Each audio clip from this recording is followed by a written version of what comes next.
Everyone, मैं प्रियंका स्वागत करती हूँ आप सभी का एक नए वीडियो में। और आज हमारा हिस्ट्री का 9th चैप्टर हम यहाँ पर डिस्कस करेंगे और इस चैप्टर का नाम है नए साम्राज्य और राज्य। तो देखिए, इस चैप्टर के बाद एक और चैप्टर आएगा और उसी के साथ हमारी जो 6th क्लास की हिस्ट्री की बुक है वो कंप्लीट हो जाएगी। आई होप आप साथ साथ नोट्स बनाते चल रहे होंगे और अपनी तैयारी को बेहतर बनाने का एक अच्छा प्रयास कर रहे होंगे। तो चलिए बिना टाइम वेस्ट किए स्टार्ट करते हैं अपना वीडियो। अब देखिए, सबसे पहले यहाँ पर बताया गया है कि प्रशस्तियाँ क्या होती हैं। तो देखिए, प्रशस्तियाँ क्या होती हैं यहाँ पर बताया गया है। तो अरविंद जो है एक बच्चे के बारे में है, जो भी आपने ऊपर देखा था कि अरविंद जो है वो गुप्त वंश के प्रसिद्ध राजा जिनका नाम है समुद्रगुप्त। समुद्रगुप्त एक गुप्त वंश के प्रमुख प्रसिद्ध राजा थे और उनकी वो भूमिका अदा करने वाला था, यानी कि रोल प्ले करने वाला था। उसके स्कूल में कुछ होगा, कोई प्रोग्राम होगा, उसमें वो समुद्रगुप्त बनने वाला था। तो समुद्रगुप्त के बारे में हमें कहाँ से पता लगता है? तो हमें पता लगता है इलाहाबाद में अशोक स्तंभ पर खुदे एक लंबे अभिलेख से। तो यहाँ पर आपके लिए क्या इंपॉर्टेंट पॉइंट है कि समुद्रगुप्त किस वंश का राजा था? तो गुप्त वंश का। उसके बारे में हमें जानकारी कहाँ से मिलती है? तो इलाहाबाद में अशोक स्तंभ से हमें उसके बारे में जानकारी मिलती है। और इसकी रचना किसने की थी? मतलब ये जो अभिलेख है ये किसने लिखा था? तो समुद्रगुप्त के दरबार में उसका एक कवि रहता था और साथ ही उसका मंत्री भी था, इसका नाम था हरिशेन। ये इम्पॉर्टेंट है पूरा पैरा, तो इसमें से आप लाइंस के रूप में अपने नोट्स में लिख सकते हैं कि ये हमें उसके कवि और मंत्री हरिशेन के द्वारा पता लगता है। अब देखिए, ये जो अभिलेख है ये एक अलग तरीके का होता है जिसे प्रशस्ति कहते हैं। और ये एक संस्कृत का शब्द है जिसका अर्थ क्या होता है? प्रशंसा, यानी कि किसी की तारीफ करना। अब पहले से ही परंपरा चली आ रही थी, लेकिन गुप्त काल जब आया तो इसका महत्व और बढ़ गया। अब समुद्रगुप्त की प्रशस्ति हमें क्या बताती है? तो कवि ने इसमें एक राजा, एक योद्धा, युद्धों को जीतने वाला राजा, विद्वान और एक उत्कृष्ट कवि के रूप में भरपूर प्रशंसा की है। यानी कि कवि ने इसमें राजा को क्या बताया है? एक योद्धा बताया है, एक विद्वान बताया है और एक कवि भी बताया है। और यहाँ तक कि उसे ईश्वर के बराबर बताया गया है और इसमें लंबे लंबे वाक्य दिए हुए हैं। तो जैसे इस तरीके का वाक्य है एक कि योद्धा समुद्रगुप्त, जिसका शरीर युद्ध मैदान में कुठारों, कुल्हाड़ियों, तीरों, भालों, बर्छों, तलवारों, लोहे की गदाओं, नुकीले तीरों और अन्य सैकड़ों हथियारों से लगे घावों के दाग से भरे होने के कारण अत्यंत सुंदर दिखता है। यानी कि उसके सुंदर शरीर की प्रशंसा की गई है और किस कारण वो सुंदर लगता है ये भी यहाँ पर बताया गया है। तो देखिए, यहाँ पर लिखा है कि हरिशेन जो है वो 4 विभिन्न प्रकार के राजाओं और उनके प्रति समुद्रगुप्त की नीतियों का वर्णन करते हैं। यानी कि जो समुद्रगुप्त की नीतियाँ होती थी दूसरे राजाओं के प्रति, उनके बारे में यहाँ बताया गया है। इससे पहले देखिए, यहाँ पर वीणा बजाने वाले राजा समुद्रगुप्त के कुछ अन्य गुणों को सिक्कों पर दिखाया गया। यानी कि ये जो सिक्के हैं इसमें जो समुद्रगुप्त है उसे वीणा बजाते हुए दिखाया गया है। तो यहाँ से भी प्रश्न बनता है कि किस राजा को सिक्कों पर वीणा बजाते हुए दर्शाया गया है? तो आपका आंसर हो जाएगा समुद्रगुप्त। अब आते हैं समुद्रगुप्त की नीतियों पर। तो देखिए, हरे रंग का जो क्षेत्र है, यानी कि ये मानचित्र में से हमें देखना है।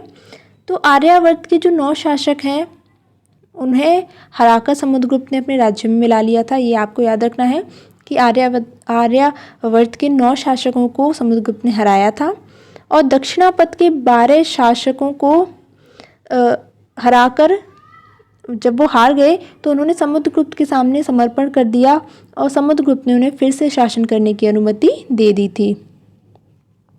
अब इसके बाद देखिए, असम और बंगाल, नेपाल, इन सब की बात की गई है। तो ये जो यहाँ के जो राजा होते थे वो समुद्रगुप्त के लिए उपहार लेकर आते थे, उसकी आज्ञाओं का पालन करते थे और उनके दरबार में उपस्थित हुआ करते थे। और अगर कुषाण और शक वंश के शासकों की बात करें, इसके अलावा श्रीलंका के शासक, तो इन्होंने समुद्रगुप्त की अधीनता स्वीकार की थी और अपनी पुत्रियों का उनसे विवाह किया था। तो ये इंपॉर्टेंट पॉइंट्स आपको याद रखने हैं। अब आगे बढ़ते हैं। ये देखिए मैप है, इसके बाद नेक्स्ट जो है वंशावलियाँ और विक्रम संवत, इन दोनों के बारे में अब हम जानते हैं। तो देखिए 58 ईसा पूर्व में प्रारंभ होने वाले विक्रम संवत को परंपरागत रूप से गुप्त राजा चंद्रगुप्त द्वितीय के नाम से जोड़ा जाता है। तो यहाँ से आपसे पूछ सकते हैं कि विक्रम संवत को किस राजा के नाम से जोड़ा जाता है और ये कब प्रारंभ हुआ था। तो 58 ईसा पूर्व, यानी कि हमें क्या करना होगा, ईसी सन में से 58 वर्ष घटाने होते हैं और विक्रम संवत हम निकाल सकते हैं। और ऐसा उन्होंने कब किया था, शकों पर विजय के प्रतीक के रूप में इस संवत की स्थापना की थी और विक्रमादित्य की उपाधि धारण की थी। तो यहाँ से इम्पोर्टेंट पॉइंट निकलता है कि किसने विक्रमादित्य की उपाधि धारण की थी, तो चंद्रगुप्त द्वितीय ने। इसके अलावा क्यों की थी, मतलब किस अवसर पर की थी, तो शकों पर विजय के प्रतीक के रूप में। अब बात करते हैं वंशावलियों की। तो देखिए अधिकांश जो प्रशस्तियाँ होती हैं वो शासकों के पूर्वजों के बारे में भी बताती हैं। तो ये प्रशस्ति भी समुद्रगुप्त के प्रपितामह है, पितामह यानी कि परदादा, दादा, पिता और माता के बारे में बताती है।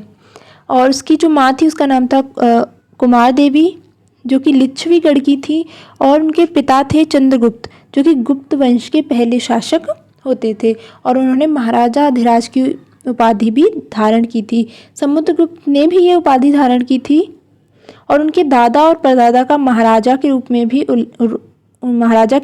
उल्लेख है, यानी कि उनके दादा परदादा भी महाराजा ही हुआ करते थे। अब देखिए समुद्रगुप्त के बारे में हमें उनके बाद के शासकों जैसे उनके बेटे चंद्रगुप्त द्वितीय की वंशावली से भी जानकारी मिलती है और उसके बारे में अभिलेखों और सिक्कों से भी पता लगता है।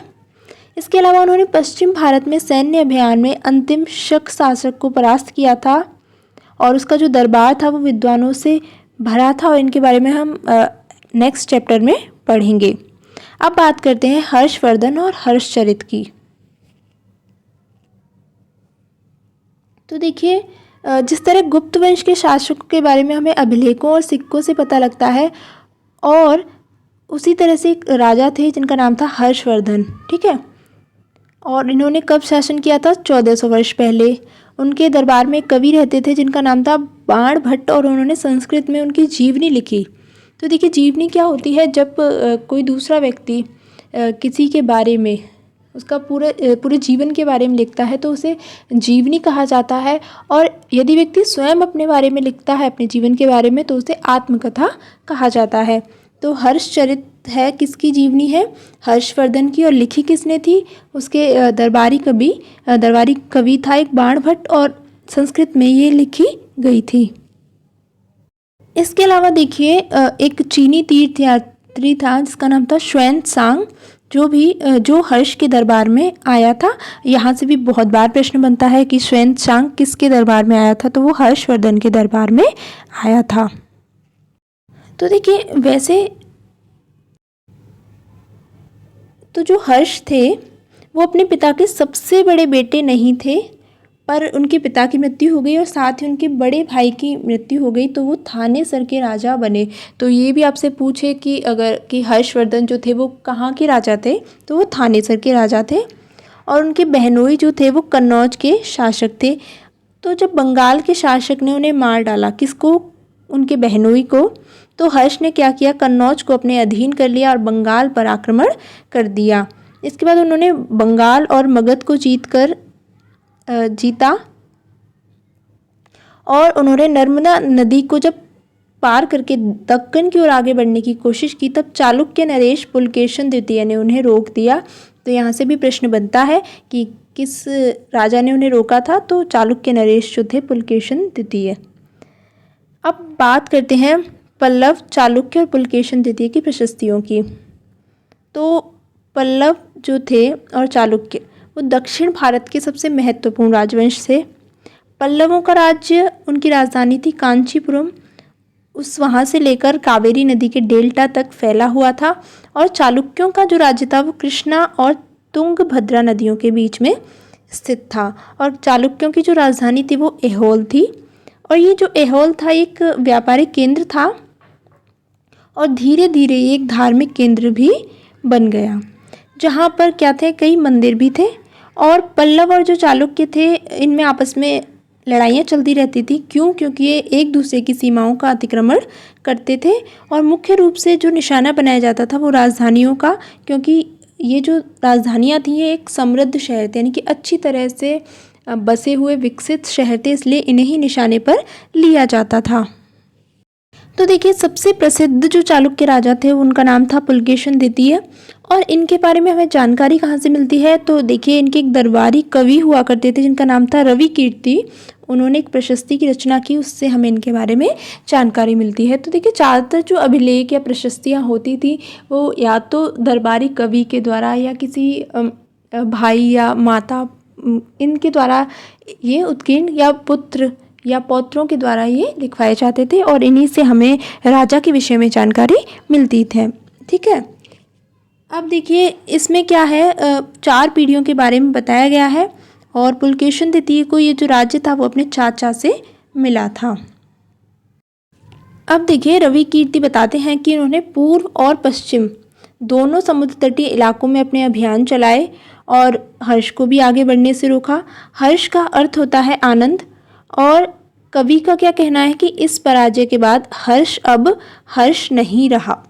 तो पुलकेशिन द्वितीय ने पल्लव राजा के ऊपर भी आक्रमण किया, जिसे कांचीपुरम की दीवार के पीछे शरण लेनी पड़ी थी। पर चालुक्यों की ये जो विजय थी ये अल्पकालीन थी, क्योंकि लड़ाई से दोनों वंश दुर्बल होते गए। क्योंकि देखिए, लड़ाई से कभी भी किसी को फ़ायदा नहीं हुआ है, हमेशा नुकसान ही हुआ है। और पल्लव और चालुक्यों को लास्ट में क्या हुआ, राष्ट्रकूट और चोल वंशों ने समाप्त कर दिया। और इसके बारे में हम नेक्स्ट क्लास में पढ़ेंगे, यानी कि कक्षा 7 की जो पुस्तक है उसके बारे में हमें इसके बारे में पढ़ने को मिलेगा। अब अगला है कि इन राज्यों का प्रशासन कैसे चलता था। तो देखिए, इनके लिए भूमि का जो कर था वो सबसे महत्वपूर्ण था। प्रशासन की प्राथमिक इकाई है गांव, और लेकिन बाद में क्या हुआ, धीरे धीरे इनमें बदलाव आए। राजाओं ने आर्थिक, सामाजिक, राजनीतिक या सैन्य शक्ति रखने वाले लोगों का समर्थन जुटाने के लिए कई कदम उठाए। जैसे कुछ महत्वपूर्ण प्रशासकीय पद जो थे वो अनुवांशिक बन गए। अनुवांशिक यानी कि बेटा अपने पिता की जगह पर। जैसे कवि हर्षेण द्वारा अपने पिता की तरह महादंड नायक अर्थात मुख्य न्यायाधिकारी थे, यानी कि जो कवि हर्षेण थे उन्हें उनके पिता पहले हुआ करते थे, उसके बाद वो महादंड नायक बन गए। महादंड नायक का अर्थ होता है मुख्य न्याय अधिकारी। अब इसके अलावा क्या परिवर्तन हुआ कि एक ही व्यक्ति कई पदों पर कार्य करता था। जैसे कि जो हर्षेण थे वो महादंड नायक भी थे और कुमारामात्य भी थे। यानी कि कुमारामात्य क्या था, एक महत्वपूर्ण मंत्री और एक संधि विग्राहक, यानी कि युद्ध और शांति के विषयों का भी मंत्री वो थे उस समय। इसके अलावा देखिए, वहाँ के स्थानीय प्रशासन में प्रमुख व्यक्तियों का बहुत बोलबाला था। इसमें नगर श्रेणी का अर्थ है मुख्य बैंकर या शहर का व्यापारी। सार्थवाह क्या है, व्यापारियों के काफिले का नेता। प्रथम कुलिक क्या है, मुख्य शिल्पकार और कायस्थों यानी लिपिकों के प्रधान जैसे लोग होते थे। अब देखिए, ये जो नीतियाँ बनाई जाती थी ये कुछ समय तक तो प्रभावशाली होती थी, परंतु जैसे जैसे समय आगे बढ़ता था तो इनमें से कुछ व्यक्ति इतने अधिक शक्तिशाली हो जाते थे कि अपना स्वतंत्र राज्य स्थापित कर लेते थे। अब नेक्स्ट टॉपिक है हमारा एक नए प्रकार की सेना। तो कुछ राजा जो थे वो पुराने राजाओं की तरह एक सुसंगठित सेना रखते थे, जिसमें हाथी, रथ, घुड़सवार और पैदल सिपाही होते थे और कुछ सेना नायक भी होते थे। और आवश्यकता पड़ने पर ये राजा को सैनिक सहायता दिया करते थे और इनको कोई नियमित वेतन नहीं दिया जाता था। बदले में इनमें से कुछ को भूमि दान दिया जाता था। दी गई भूमि से क्या करते थे, कर वसूलते थे और सेना और घोड़ों की देखभाल करते थे। साथ ही वे इससे युद्ध के लिए हथियार भी जुटाते थे और इस तरह के जो व्यक्ति थे ये सामंत कहलाते थे। तो जहाँ कहीं भी जो शासक या राजा दुर्बल होता था तो ये सामंत स्वतंत्र होने की कोशिश करते थे, यानी कि खुद को स्वतंत्र राजा घोषित कर देते थे या फिर खुद ही राजा बन जाते थे। अब दक्षिण के राज्यों में सभाएं किस तरीके की होती थी। तो देखिए, पल्लवों के अभिलेखों में कई स्थानीय सभाओं की चर्चा है। एक था ब्राह्मण भूस्वामियों का संगठन जिसे सभा कहते थे। अब ये जो सभाएं थी उप समितियों के जरिए सिंचाई और खेती बाड़ी से जुड़े अलग अलग काम, सड़क निर्माण जैसे स्थानीय मंदिरों की देखरेख, ये सारे काम किया करती थी।